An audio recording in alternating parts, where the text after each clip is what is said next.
Eh, untuk round pertama gitu, saya ingin mengajukan tiga atau 4 poin ya. Yang pertama bahwa tadi sudah disampaikan gitu ya, bahwa 5G ini memang berpotensi untuk meningkatkan kinerja dalam konteks remote monitoring maupun maintenance di mining seperti itu ya. Teorinya begitu kata orang-orang teknologi 5G gitu. Tapi buat rekan-rekan yang memang praktisi mining gitu ya, ini seperti apa realitanya gitu. Seperti itu ya. Jangan-jangan tidak seperti yang dijanjikan itu, atau tidak seindah yang suka disampaikan itu, atau ternyata potensinya lebih besar lagi sebenarnya gitu, hanya belum dieksplorasi. Yang kedua adalah kalau ini sepertinya yang sudah implementasi 5G mungkin dari PT Freeport ya, itu so far gitu, itu kira-kira challenges apa dalam menerapkan 5G selama ini gitu. Satu sisi, kemudian sisi lainnya adalah keuntungan apa yang sudah didapat gitu dengan mengimplementasikan 5G selama 2 tahun terakhir ini gitu. Berikutnya pertanyaan umum, kira-kira prospek ke depannya 5G ini seperti apa gitu. Indonesia memang masih agak lambat untuk implementasi 5G ya. Apalagi smart mining gitu ya. Meskipun potensinya besar, tapi seperti kita lihat masih beginning sekali gitu, masih awal sekali gitu. Tapi saya yakin rekan-rekan semua nih, karena semuanya mendalami IT, head of IT di masing-masing divisinya gitu, pasti sudah pernah dengar 5G gitu. Sebenarnya potensinya seperti apa gitu untuk 5G ini. Dan yang terakhir mungkin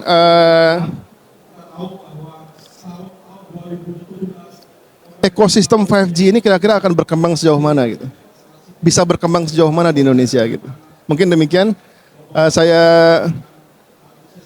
buat berurut aja ya, dari Pak Hendra ke sana terus ke kiri, atau dari paling kiri ke kanan itu. Pak Hendra dulu mungkin ya, paling senior ya. Silakan Pak. Paling senior. Terima kasih Pak Moderator.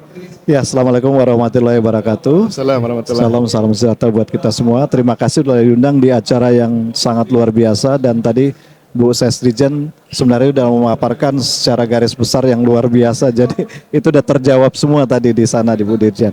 Nah, yang menarik memang industri pertambangan dikenal industri yang old school ya, industri yang tradisional ya. Image orang industri pertambangan industri yang masa lalu, bahkan banyak yang menyebutkan bahwa sebagian industri tambang ini masuk ke sunset. Tapi padahal potensi yang tadi disampaikan sebenarnya potensinya untuk penggunaan otomatisasi dalam bentuk smart mining 5G itu justru sangat besar.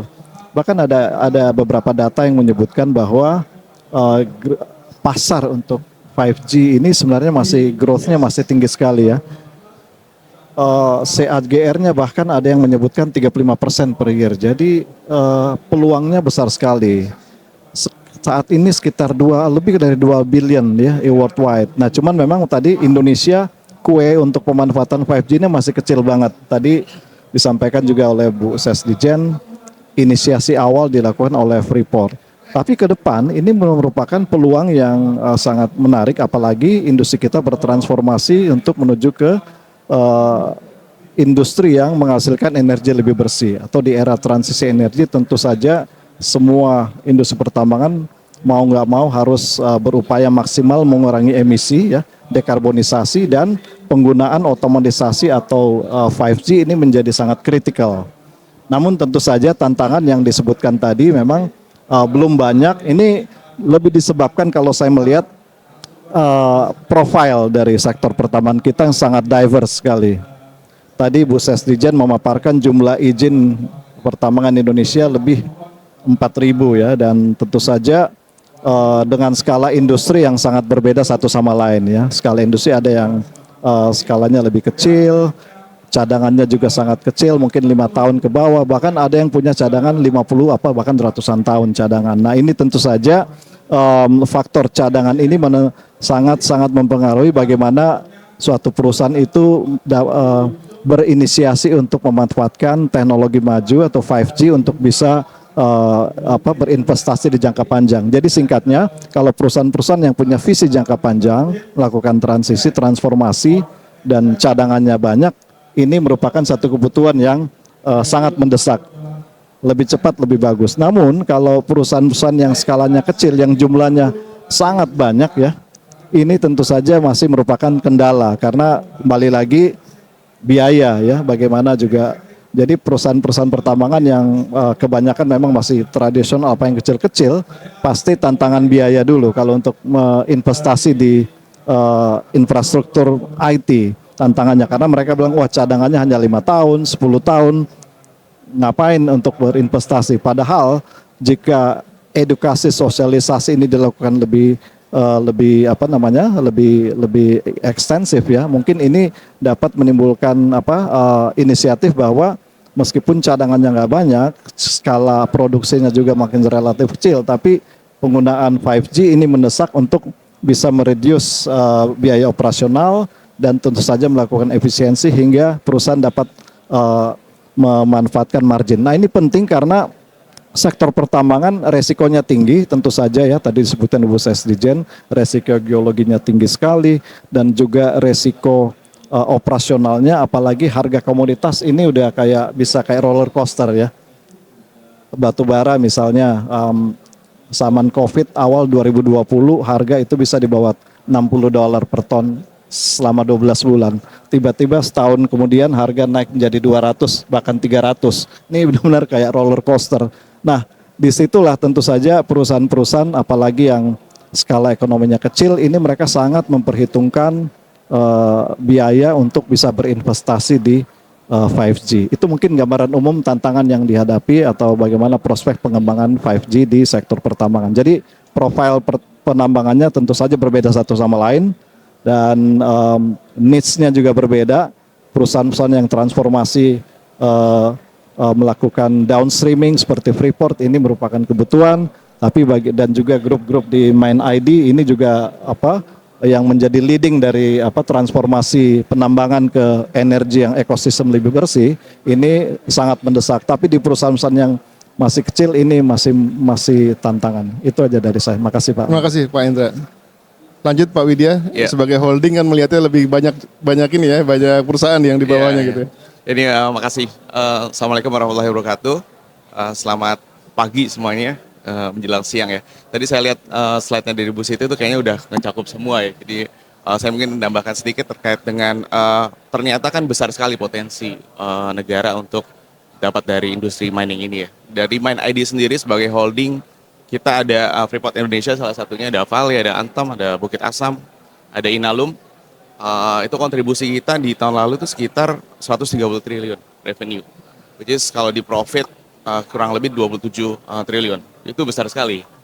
Nah, pertanyaannya adalah berapa potensi budget atau investasi yang dibutuhkan untuk di industri digitalisasi ini.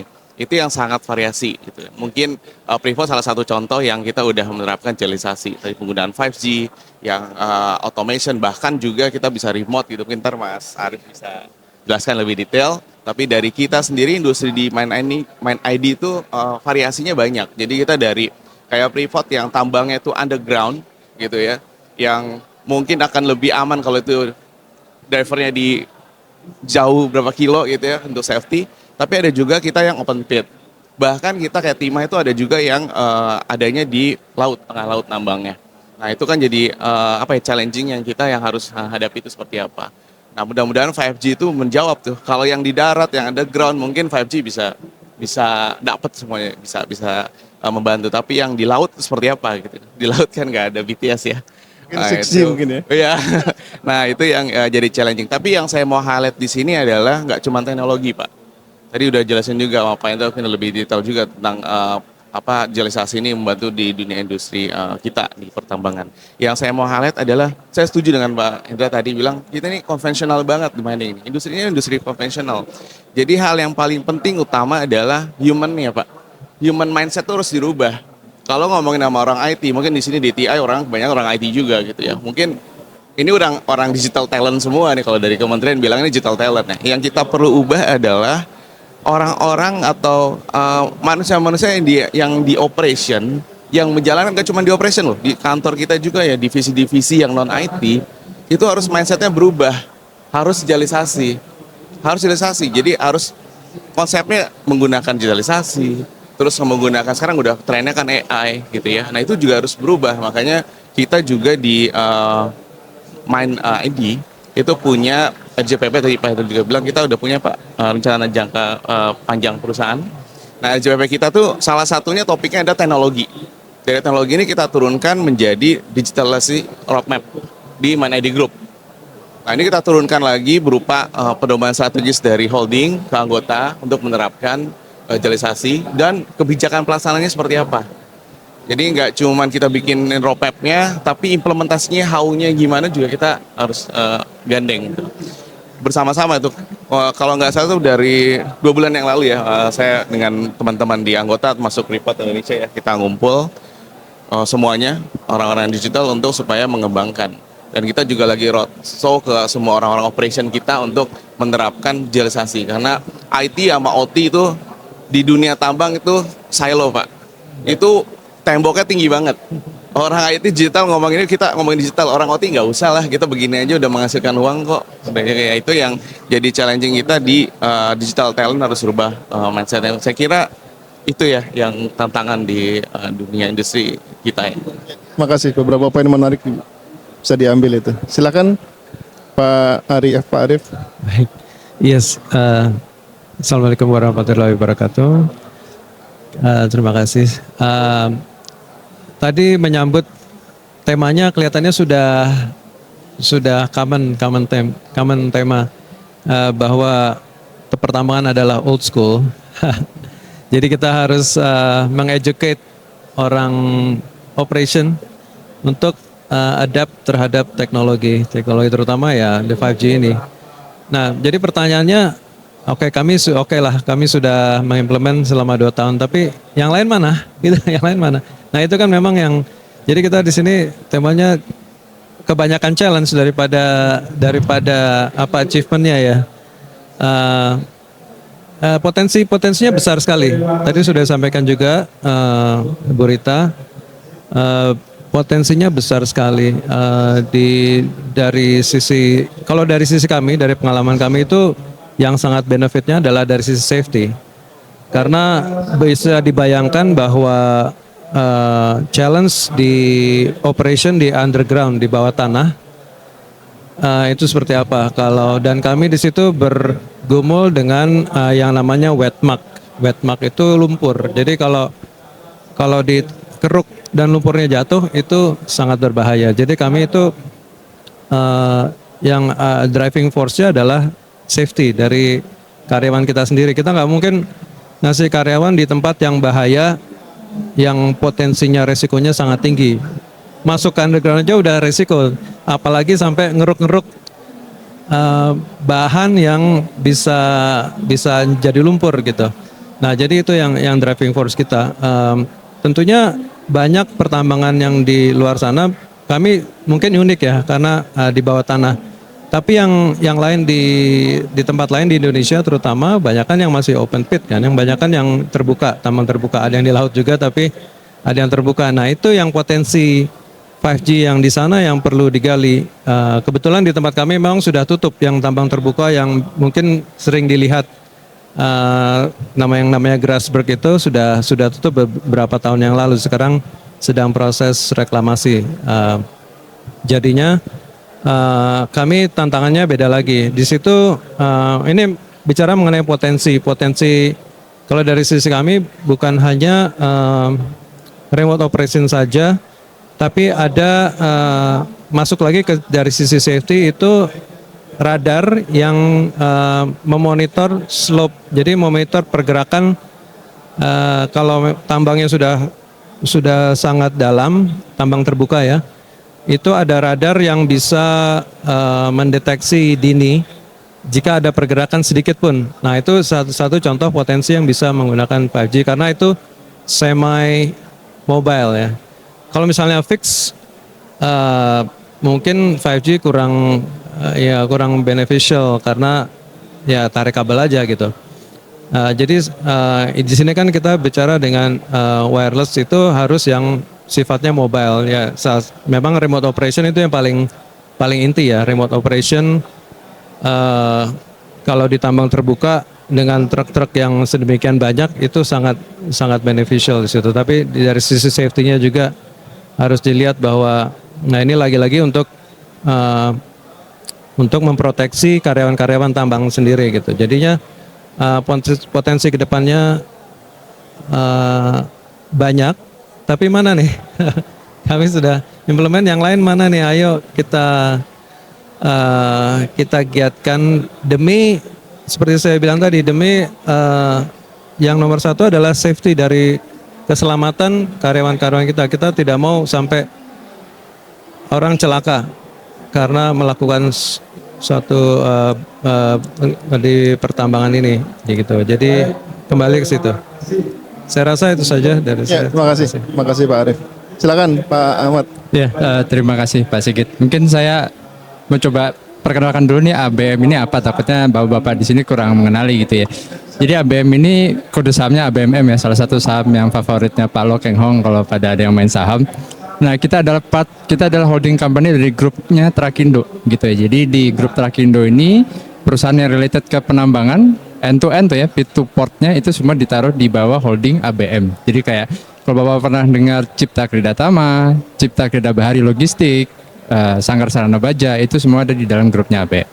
Nah, mungkin kembali ke pertanyaan Pak Sigit. Mungkin saya tadi menyetujui ya para panelis bapak-bapak di sini. Jadi dari kayak Pak Hendra tadi disebutkan, walaupun memang kita old school, tapi ternyata walaupun tingginya tekanan untuk kita mulai bergerak ke energi bersih ya terbarukan, tapi kita semua tahu bahwa karena ABM ini heavy di batu bara nih bapak-bapak, kita tahu bahwa kita masih lihat bahwa akan tetap dibutuhkan at least sampai 2050 mungkin, karena kita juga masih sangat banyak cadangannya di Indonesia. Nah, tapi benar yang kita tadi bilang, cost itu pasti penting, terutama di kita yang kayak tadi Pak Hendra bilang, walaupun kita di size besar, itu marginnya tipis sekali Pak. Jadi cost ini membuat sampai sekarang pun kita belum pakai 5G nih, karena kita lihat masih mungkin kebutuhannya belum setinggi itu, walaupun kita sadari karena kayak Pak Widya juga, kita udah mulai digital transformation. Jadi kita menganut sistem paperless nih Pak. Jadi di site itu kalau zaman dulu kan bahkan kehadiran aja masih tanda tangan. Terus kalau mau masuk ke tambang ada surat izinnya dulu. Sekarang itu semua udah kita remove. Pindah ke web apps ataupun ke mobile apps. Jadi semua udah paperless. Di situ mungkin kebutuhan 5G-nya belum tinggi. Tapi seperti yang tadi Pak Arief sebutkan, kita sekarang udah mulai melihat tekanan dari customer klien kita pun mulai tinggi. Karena tadi ya kita sangat kompetitif gitu ya. Jadi yang mereka tekankan pasti dua. Pertama, bagaimana Anda bisa lebih produktif? Kedua, bagaimana Anda bisa lebih safety? Karena begitu ada insiden, tambang tutup, mereka yang rugi juga gitu kan. Pasti safety ini nomor satu. Nah, safety ini sangat butuh teknologi. Jadi apapun aplikasi yang kita bikin, kalau jaringannya nggak support, percuma Pak. Mau sekeren apapun aplikasi, tapi ternyata dia nggak ngobrol ke kantor cabang, ke kantor pusat, apalagi cukup ke yang dispatchernya aja, itu udah gagal semua tuh. Nah, jadi seperti yang tadi Pak Arief sebutkan juga, safety itu nomor satu, dan yang sekarang kita udah lakukan itu adalah fatigue monitoring system ya. Jadi di situ dimana di truk-truk semua alat berat kita itu semua udah ada kameranya untuk monitor, baik dia sudah merem lebih dari 3 detik, dia mungkin kadang main handphone, kadang bahkan ada yang mulai merokok gitu ya. Itu semua sekarang walaupun kita masih 4G gitu ya, itu sudah kita manfaatkan. Tapi kalau ditanyakan seberapa penting untuk pindah ke 5G, kalau saya lihat peluang kita adalah ke remote monitoring dari alatnya justru. Kalau tadi kan orangnya, sekarang alatnya. Karena yang paling heavy di kita itu cost adalah di maintenance cost dari partnya. Terutama di grup kami di Trakindo kita pakai Caterpillar gitu ya. Nah, itu yang sangat mungkin 40% dari cost kita tuh di sana gitu. Dan harapannya dengan teknologi yang lebih baik kita bisa sangat mendeteksi sebenarnya tentunya dengan data scientist Pak ya. Sebenarnya penggunaannya bagaimana agar kita bukan lagi namanya reactive maintenance tapi udah proaktif bahkan prediktif gitu ya. Jadi jangan sampai alat itu sampai down atau bahkan partnya harus ditunggu lagi. Jangan sampai juga kita kebanyakan pesan part akhirnya mengendap di inventory. Nah, ini semua cuma bisa terjadi kalau kita benar-benar punya network yang mendukung tadi ya, harapannya dengan 5G tadi. Tapi benar kayak Pak Hendra, lagi-lagi cost nih. Kalau costnya belum masuk, pasti masih ditimbang-timbang lagi. Lebih kurang begitu sih Pak Sigit. Iya, terima kasih. Ada beberapa poin menarik ya. Jadi kalau tadi waktu presentasi Bu Sesditjen, teorinya memang 5G itu banyak manfaatnya gitu ya. Tapi sejauh ini yang sudah betul-betul dirasakan adalah manfaat dalam konteks safety ternyata gitu. Meskipun potensi untuk meningkatkan katakanlah remote monitoring, kemudian apa namanya OT-nya itu ada gitu ya. Artinya ini masih perlu kita gali memang gitu. Seperti apa gitu. Baik, untuk putaran kedua saya izin ganti urutan gitu supaya balik lagi ke saya nanti gitu terakhirnya gitu. Saya pertama nih untuk sesi putaran kedua saya izin mulai dari Pak Ahmad itu ya. Jadi sebagai holding gitu kan, pasti kita akan mendorong digital transformation di semua perusahaan gitu, karena memang itu sudah keniscayaan gitu. Tapi memang sebagaimana kita tahu digital transformation itu akan berhasil bukan masalah penggunaan teknologinya gitu, tapi apabila dia menyelesaikan pain point-nya masing-masing, gitu ya, seperti itu. Nah di antara holding yang di perusahaan-perusahaan yang ada di bawah holdingnya ABM itu, sejauh mana gitu ya pendekatan digital transformation itu akan mempengaruhi implementasi 5G-nya itu, gitu. Atau model implementasi 5G seperti apa yang kira-kira prospektif gitu ya? Apakah pendekatannya pilot project dulu, coba lagi dulu di sini dan seterusnya gitu? Kira-kira seperti apa, Pak Ahmad? Ya betul, Pak Sigit. Jadi tadi sebenarnya mirip seperti yang Pak Widya sebutkan ya. Jadi kalau di kita sebenarnya pain point utamanya justru pasti lebih di orangnya ya. Karena kita kan operator tambang, itu teman-teman operator kita yang kerja bahkan sampai 12 jam shift gitu ya. Itu semuanya mungkin mindsetnya belum seterbuka itu ya kalau kita mau ganti digital. Jadi bahkan kayak tadi kita mau taruh kamera fatigue monitoring aja, wah itu di sebulan 2 bulan pertama ada yang dipecahin Pak, ada yang diputar kemana lah kameranya. Jadi kita harus bangun bukan sistem hukuman tapi sistem reward gitu ya. Jadi gimana yang performance paling tinggi kita berikan hadiah, kita buatkan Liga Championnya gitu ya dan seterusnya. Nah tapi betul yang Bapak bilang karena kan ini masalah coverage ya. Jadi kayak kalau 4G mungkin terkadang di titik tertentu truknya kehilangan coverage atau bahkan kadang sinyalnya mungkin latensinya tidak bagus gitu ya. Nah disinilah mulai tingginya bahwa karena security menjadi faktor yang menjadi sangat utama sekarang. Bahkan kita di grup kita menyatakan tahun 2024 ini sebagai the year of security gitu. Jadi ini sebagai safety, the year of safety. Jadi di mana safety ini menjadi yang benar-benar jadi prioritas utama kita. Nah jadi semakin tinggi ketergantungan kita terhadap kegunaan semua aplikasi ataupun digital transformasi yang kita lakukan terhadap network coverage-nya.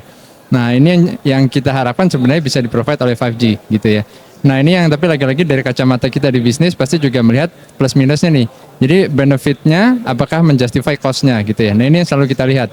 Jadi apakah 4G, apakah kita sudah perlu naik ke 5G, dan nanti bagaimana, karena sekarang kita juga banyak menggunakan mesh networking ya untuk fleet management system kita. Itu menggunakan dari Caterpillar Mindstar dan ini so far itu masih mencukupi gitu ya. Nah nanti sebenarnya untuk area-area yang lebih terpencil dan mungkin lebih tersebar dan mungkin mobile juga dinamis gitu ya, 5G seharusnya menjadi solusinya tuh.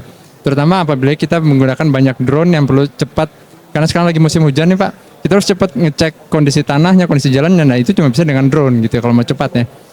Dan drone ini juga hasil bacaannya tuh gigabyte level tuh. Dan kalau ini bukan 5G, pengiriman datanya lama, kadang harus colok dulu download, dibaca lagi, ibaratnya dikompresinya, dibaca hasilnya, baru bisa diterjemahkan oleh tim engineer. Dan itu makan waktu yang kalau kita di production itu 1 jam aja nilainya udah hampir jutaan dolar tuh Pak. Nah itu yang kenapa 5G ini nantinya tentunya akan makin sangat dibutuhkan. Jadi lebih kurang gitu sih Pak Sigit. Makasih Pak Ahmad. Baik, berikutnya ke Pak Arif ya dari Freeport. Ini di antara kita yang duduk di sini satu-satunya yang punya pengalaman 5G hanya Pak Arif aja soalnya gitu. Yang lainnya masih rencananya seperti apa gitu ya. Dan saya mencatat tadi challenge yang beliau sampaikan gitu. Kami udah implement ini. Yang lain kapan seperti itu ya. Nah, pertanyaan saya gitu. Memang ini question menarik gitu. Pengalaman 5G, implementasi 5G di Freeport ini bagaimana bisa direplikasi di smart mining yang lain gitu. Nah, based on pengalaman Pak Arif di Freeport gitu ya. Kira-kira gimana caranya meyakinkan pelaku tambang yang lain gitu ya, kalau mau implementasi 5G supaya mereka jadi lebih bersemangat untuk mendeploy, sekaligus apa yang mereka mesti hati-hati nanti gitu. Karena saya yakin Freeport Indonesia ketika mengimplementasi juga tidak mudah. Saya dengar kantor pusatnya sendiri belum pakai 5G gitu ya. Jadi betul-betul push mechanism diimplementasi. Ada learning curve di situ selama 2 tahun. Kita pengen tahu bisa nggak direplikasi di tambang-tambang yang lain di Indonesia gitu. Ya. Oke. Baik, terima kasih. Ada 2 hal jadinya aja. Tadi sudah disebutkan. Ini kebetulan ada di sini nih yang saya mau sebut nih. Jadi ada dua faktor. Jadi dari sisi OEM sendiri, jadi manufacturer sendiri atau penyedia teknologi tersebut dan operator. Jadi kita sebenarnya dari sisi perusahaan pertambangan hanyalah pengguna kan. Pengguna kita juga bisa di-push. Tadi bilang kita di-push ya, memang betul kita di-push, tapi ya berhasil berkat kerjasama dengan equipment manufacturer dan operator gitu. Kalau kita mau melakukan apa semuanya sendiri, sudah memang bisa, tapi ya jauh lebih challenging dan ini tidak cost efisien ya. Jadi adopsi teknologi tersebut dari sisi OEM dan dari sisi user yang bisa menggabungkan antara mereka dan tapi terutama dari sisi OEM sendiri yang harus adopsi teknologi ini menjadi mereka mau either harus di-develop ulang atau mengadopsinya dengan mentransformasi dari yang metode komunikasi ini menjadi 5G begitu. Itu sih dari sisi dari pengalaman kami ke arah sana itu yang menjadi jadi poinnya, jadi poin utamanya gitu. Kalau yang teknologi yang digantikan oleh 5G dari yang 2 tahun ini apa Pak? Sebelumnya pakai Wi-Fi atau pakai 4G atau apa? Pakai Wi-Fi. Oh, pakai Wi-Fi terus pindah ke 5G. 5G, iya. Oh. Jadi tadi juga di Mesh Network, ya kebetulan kami juga pakai Mindstar dari produk, kebanyakan produknya Caterpillar. Ini nyebut nama Nyebut kebetulan merek ya? karena ada mereknya di sini nggak apa-apa ya. Makasih Gimana Pak. juga. disebut, Pak. Jadi sebelumnya menggunakan pure Wi-Fi gitu. Wi-Fi. Jadi, jika dikonversi ke 5G itu akan makan waktu yang lama. Kami waktu itu di challenge-nya 6 bulan. Jadi nggak mungkin menggunakan yang sistemnya C tadi ya, sistemnya sebelah. Jadi kami menggunakan yang bisa sistem yang lebih kecil, yang dengan manufacturer yang lebih kecil. Dan mereka sangat adaptif gitu terhadap, wah mereka ambil challenge-nya, oke, kita bisa, oke operator kalian bisa siapkan, ya bisa, jadi kita yang meramu bersama-sama di tengah. Nah tapi dari sisi ya manufacturer-nya sendiri yang harus bisa mengadap terhadap teknologi tersebut, bisa lebih agile lah, lebih bisa take the challenge-nya gitu. Jadi seperti itu. Terima kasih. Saya lanjut berikutnya ke Pak Widya. Ya. Jadi meskipun konteks pengalaman kita itu paling banyak konsiderasi pakai 5G itu safety ya, seperti itu. Tapi sebenarnya kalau secara umum 5G itu justru unggulan utamanya itu selain masalah bandwidth, masalah latency adalah dari segi security sebetulnya gitu. Jadi security 5G itu jauh di atasnya security-nya 4G gitu. Meskipun bukan berarti jadi nggak ada isu security lagi itu, masih banyak isu security. Tapi kalau dibandingkan dengan generasi sebelumnya itu memang peningkatannya lompatannya sangat banyak. Apalagi kalau dibandingkan Wi-Fi sebetulnya gitu. Nah, satu sisi ketika kita implementasi 5G di IIV ya, kan pertambangan salah satu sektor IIV ya apa namanya infrastruktur informasi vital nasional itu bukan tanpa resiko gitu. Memang jelas ada resikonya gitu. Ini Main ID melihatnya seperti apa gini? Kan ini soalnya kan sekaligus ke beberapa sektor pertambangan kalau Main ID itu melihatnya gitu. Ya, jadi concern memang. Waktu itu juga ngomongin infrastruktur vital ya, kita juga pernah ngobrol dengan Badan Pembangunan Nasional. Itu gimana kita meyakinkan kalau industri kita itu safe gitu ya. Sebelum ke sana saya mau cerita adalah gimana Mind ID encourage teman-teman kita di anggota holding untuk melakukan hal yang sama, mungkin bisa dikasih contoh misalnya Freeport melakukan. Gimana caranya menstimulan mereka juga melakukan hal yang sama. Nah, kita buat satu event namanya Innovation Award. Ini nggak cuman, kita brandingnya namanya jadi Big Mind. Mind-nya ngambil dari Mind ID, Big Mind itu maksudnya biar kita punya pikiran inovasi yang luas gitu ya, di digitalisasi di mana industri. Nah, ini nggak hanya terkait dengan inovasi yang ada di industri kita, tapi termasuk cyber security juga itu bagian dari itu. Nah, dan nggak hanya dari internal kita, di grup kita, yang sekitar 17.000 orang. Nggak cuma hanya itu, tapi juga dari eksternal kita, dari universitas, bahkan BRIN, BRIN juga ikutan join kita untuk dapetin inovasi-inovasi yang ada di pertambangan, menstimulasi, termasuk penggunaan 5G tadi yang terkait dengan cyber security-nya. Kebetulan saya juga jadi salah satu jurinya untuk itu. Dan tahun lalu kita udah maksudnya udah salah dua pemenangnya itu adalah terkait dengan digital twin sama machine learning. Nah, digital twin itu kan sebenarnya nggak hanya safety ya, tapi security juga harus dijaga ini. Karena digital twin itu bayangin kalau teman-teman di Main ID ini nggak hanya perusahaan tambang, ternyata kita ada perusahaan yang non tambang. Contohnya Inalum Smelter, dia pabrik aluminium. Itu masaknya itu bahkan kalau kita bawa HP bisa rusak tuh. Gimana pakai sensor pasti bisa rusak juga karena apinya itu sekitar 900 derajat. Itu panas banget, Pak. Kalau mau lihat miniatur neraka mungkin di situ di Medan sana di Kuala Tanjung ya. Tapi maksud saya gini, penggunaan teknologi walaupun teknologi termasuk 5G itu jadi challenging ternyata di sana. Nah, mereka bikin inovasi namanya digital twin. Dari digital twin tuh yang kita kan ada pembuatan karbon misalnya. Itu kayak masker 2 lapis atau 3 lapis itu wah itu masih masuk, Pak. Bayangin kalau itu ada orang itu pressure-nya terlalu rendah, terlalu tinggi, kita harus manual ke sana. Pakai boot, pakai masker dan sebagainya safety. Oh itu orang mungkin berapa bulan kemudian bisa sesak napas, bisa terganggu ya, itu juga buat safety. Nah bayangin kalau dengan digital twin, kita bisa tweak, bisa komen itu direct dari map. Kita juga bisa lihat keseluruhan pabrik itu ke sana. Nah komunikasinya gimana? Ya itu salah satunya penggunaan, kita mau meyakinkan mereka untuk penggunaan juga 5G. Ya, karena itu terganggu, Pak. Ada medan elektromagnetiknya di sekitar situ. Nah itu juga termasuk bagian dari itu. Itu Innovation Award yang kita mau bikin. Kita juga kerjasama dengan Kementerian BUMN yang terkait dengan cyber security. Sekarang kan lagi menggema kan, mungkin ada case, saya sebut case kemarin PDN itu semuanya bikin heboh.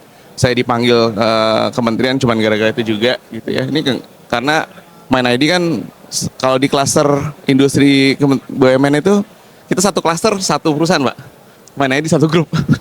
Ya pertama kan cuma Main ID aja kan yang BUMN kan. Kita dipanggil untuk make sure ini aman apa enggak. Dan saya bilang ke mereka memang nggak ada yang 100% aman. Nggak ada ya. Even Freeport Indonesia juga ya, Pak ya. Itu yang kemarin. Kita juga nggak ada yang 100%. Yang ada adalah satu yang belum pernah kena. Yang kedua adalah yang udah pernah kena gitu ya. Jadi itu yang kita bikin.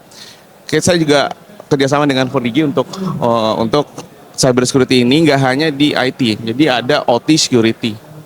Nah kebetulan alhamdulillah itu di Freeport tuh terakhir bahkan walaupun kita pernah kena itu operation nggak terganggu sama sekali ya, Pak. Itu menurut saya keren banget di Freeport Indonesia. Jadi OT-nya itu udah dipikirin sampai level itu. Jadi bayangin di kita kalau misalnya OT security-nya nggak diperhatikan dengan benar itu pasti akan impact ke produksi dan bahkan ke revenue secara total ya tadi yang disebutin itu makanya pasti bisa turun. Nah gimana caranya itu endorse mereka juga melakukan hal yang sama itu adalah dengan cyber security framework. Itu kita adopsi dulu.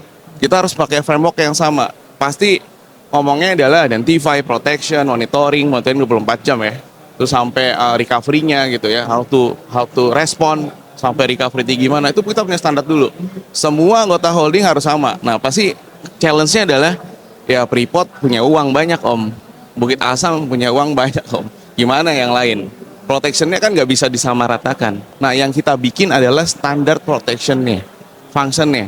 Kita nggak bicara brand-nya, karena kalau bicara brand-nya udah pasti budgetnya beda-beda gitu ya, kita bicara brand-nya. Tapi kita bikin standarnya. Di IT itu standar security seperti apa, di OT itu standar security harus apa gitu. Bahkan kita endorse juga standar monitoring tuh nggak cuma monitoring firewall, monitoring email system gitu ya. Tapi monitoring juga yang ada di luar sana, yang ada di dark web, yang ada di deep web. Jangan-jangan username password teman-teman yang ada di sini juga diperjualbelikan gitu di sana. Kita sampai monitoring sampai sana. Jadi pun Main ID sebagai holding ya, kita langsung kerjasama juga dengan BSSN tentunya untuk kita bikin standar, dan mereka tuh punya penilaian juga Pak, namanya Cyber Security Maturity Assessment.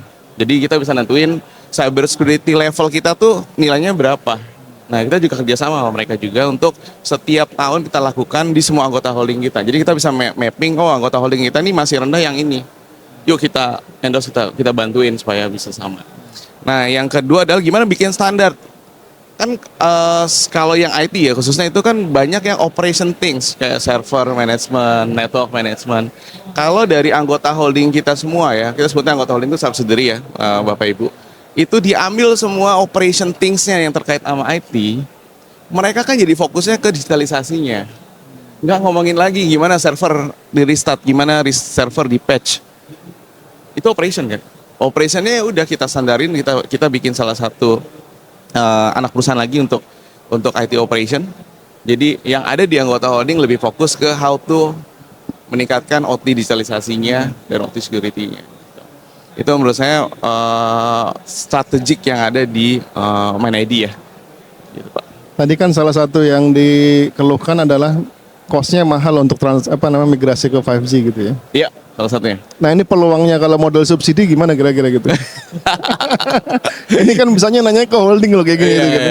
Karena kalau udah di subsidiary kan mikirnya kan ya langsung ke kinerja perusahaan gitu. Tapi kalau holding kan mikirnya lain lagi gitu. Jadi, nah ini kebetulan ya di MindID Group kita udah melakukan pada saat pembuatan RKP, rencana kerja anggaran perusahaan yang tiap tahun itu, semua inisiatif mereka tuh harus di-present ke MindID. Jadi kita juga harus tahu cost-nya. Tapi inisiatif yang berupa capex atau opex itu mereka harus bikin namanya business case yang di dalamnya itu ada gimana caranya kita bikin benefit rasionya itu berapa.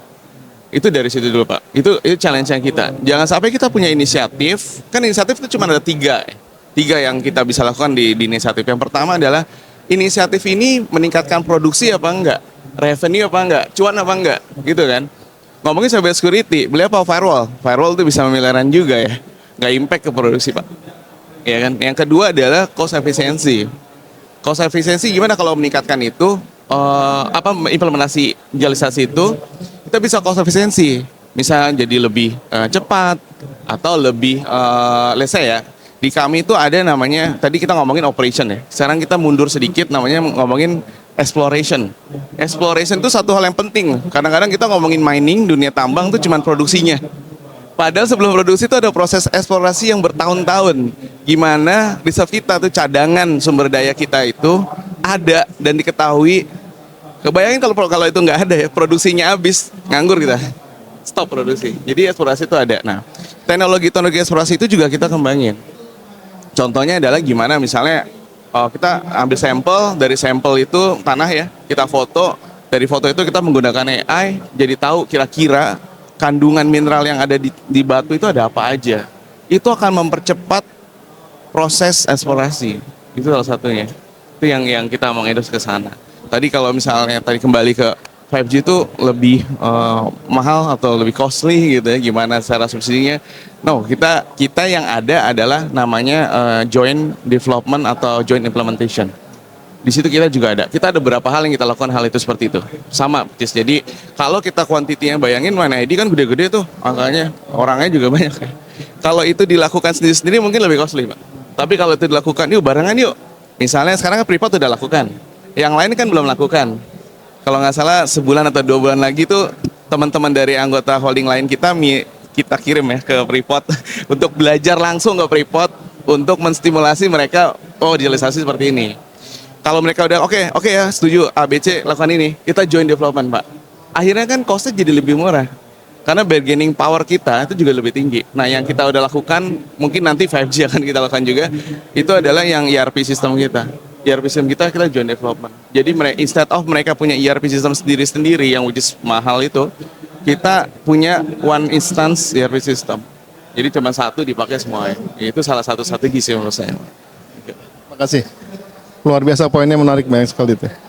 Terakhir Pak Hendra ya, asosiasi itu kerjaan utamanya kolaborasi ya. Dan bicara 5G pun bukan pengecualian gitu. 5G itu bicara 5G bicara ekosistem gitu ya. Ekosistem di 5G tentunya bukan sekedar perusahaan tambang gitu, bukan sekedar pemerintah gitu, Tapi banyak lagi mungkin pelaku ekosistem di sana gitu. Nah, ini kira-kira peran asosiasi kira-kira masih seperti apa yang masih bisa dikuatkan gitu supaya ya kalaupun tidak langsung mendorong deployment gitu, minimal mengedukasi bahwa 5G ini seperti ini loh gitu. Manfaatnya sekaligus risikonya dan sebagainya gitu, sehingga ketika nanti buat yang potensial untuk menerapkan 5G itu punya alasan yang lebih kuat gitu. Apakah kita akan mendeploy atau tidak dan seterusnya gitu. Itu kira-kira seperti apa? Oke, makasih Pak Sigit. Mungkin tadi menyambung dari Pak Widi tadi dan juga Pak Bu Ses tadi menyampaikan ya peran 5G untuk eksplorasi. Saya kira ini untuk opportunity ke depan, jangka menengah dan panjang ini jadi sangat kritikal. Mungkin saat ini baru 1-2 perusahaan yang adopt, tapi nanti ke depan akan menarik.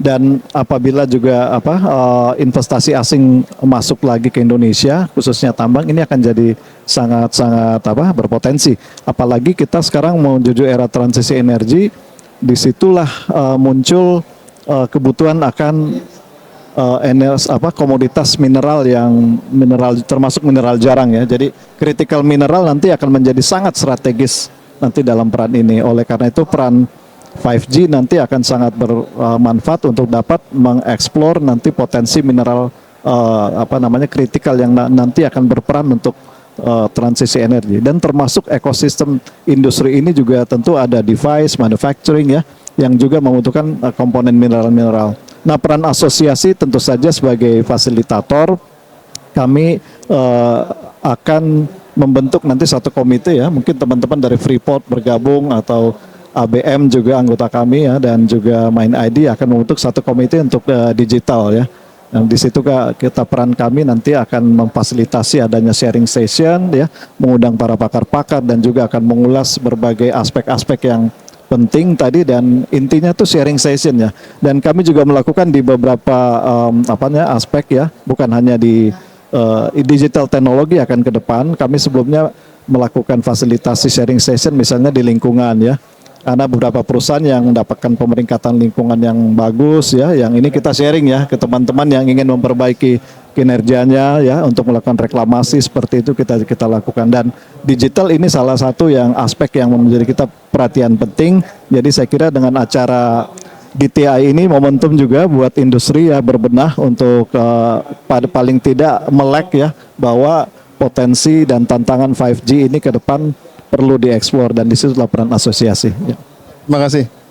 Baik, rekan-rekan semua, masih banyak yang bisa diekspor sebenarnya, bisa diskusikan, tapi waktunya sudah mepet itu ya.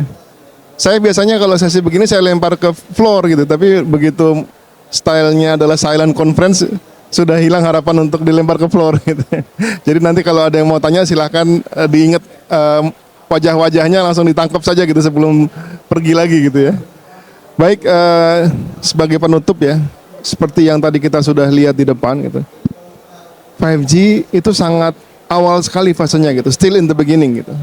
Pengalaman yang real mungkin baru 2 tahun di Freeport itu. Jadi masih banyak sekali yang ini perlu kita gali gitu. Meskipun janjinya sangat banyak gitu ya. Lebih baik kinerjanya, lebih cepat, lebih rendah latensinya, lebih aman, lebih baik secara keamanan, baik untuk safety dan seterusnya gitu. Tapi masih banyak sekali ternyata yang belum kita kenal gitu. Nah, ini sambil gimana caranya supaya ini terdeploy dengan baik untuk konteks Indonesia, ini juga salah satu pertanyaan yang penting bagi kita gitu. Ada sebuah hasil survei menarik tahun 2024 Maret itu oleh GSMA gitu. Jadi meskipun Indonesia sudah mendeploy 5G sejak 2021 gitu, jadi masuk negara yang relatif duluan mendeploy gitu, tapi kita termasuk dalam ranking terendah dalam konteks kualitas deployment 5G gitu. Nomor 2 dari bawah gitu, secara dunia gitu. Hanya lebih baik daripada Nigeria gitu. Ini sebagai semacam pemicu bagi kita ya, ternyata masih banyak yang perlu dibenahi gitu ya. Baik secara regulasi, secara ekosistem, mungkin secara edukasi 5G itu sendiri gitu. Nah, mungkin sesi-sesi seperti ini tadi juga ada inisiatif dari asosiasi. Saya harapannya nanti kita makin kenal lah gitu. Potensinya seperti apa untuk perbaikan kerja dan kinerja, bahkan untuk mendorong transformasi digital di Indonesia seperti apa gitu. Sekali lagi terima kasih buat rekan-rekan panelis ya, buat Pak Hendra, Pak Widya, Pak Arief, Pak Ahmad. Terima kasih atas diskusinya yang sangat luar biasa, hangat dan bermanfaat luar biasa. Sekali lagi lebih kurangnya mohon maaf. Assalamualaikum warahmatullahi wabarakatuh.